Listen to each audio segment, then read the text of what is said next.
What the Secretary of State has done today is given a massive boost to the profits of multi-million-pound energy companies, but it'll be paid for consumers through their bills. First, wind power is not getting cheaper as promised. These are the highest prices that we've seen in a decade. Yeah. Today's strike prices in a like-for-like comparison are much higher than last year.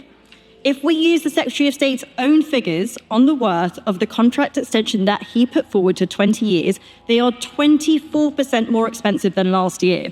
That's an enormous increase year on year, 24%. More expensive, much higher than inflation. So can he explain why building a wind farm has suddenly got so much more expensive? Well, I can.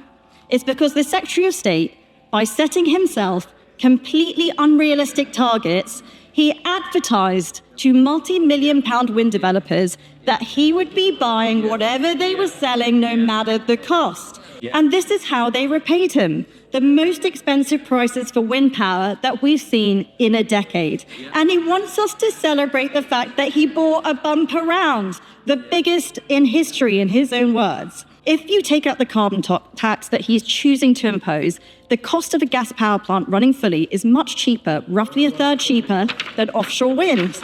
It's here in black and white, page 33, if members would like to check. He's hoping that members on the benches opposite won't read what he's published today, but I hope they do, because it should be facts, not ideology, that drives the decisions we make for our energy system. People out there are at breaking point. They get up every day, they go to work, and everything they earn is being eaten up by Labour's taxes and their bills. He tried to tell me last time we were at this dispatch box that people's energy bills are going down, not up.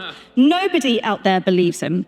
Energy bills have gone up 5 times under him because of his policies, and now he is celebrating this botched wind auction, which has seen him sign up to the highest prices of wind power for a decade, prices which are close to 20% higher than the cost of electricity. So I have 3 simple questions for him. Will he finally publish a full systems cost of Clean Power 2030? Yeah. Will he confirm that he will still need to build gas power plants for dispatchable power? Or if that's not his policy, what is going to keep the lights on when the wind doesn't blow and the sun doesn't shine? And does he have a forecast for the constraint payments, how much he will expect to pay those wind developers to turn off when it is too windy? Yeah. Secretary of State. That was a lot. As they say. Look, first of all, let me deal with what she said point by point. First of all, we're going to take no lectures from her on energy bills. She presided over the worst cost of living crisis in history. And not once, Madam Deputy Speaker, have we heard a word of apology.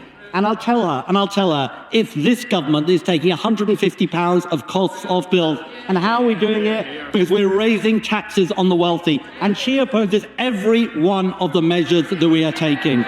Second, I have to say to her, I know it's painful for her, but I'm using the same metric that she endorsed in November 2023. She was there as the Energy Secretary. She published the document.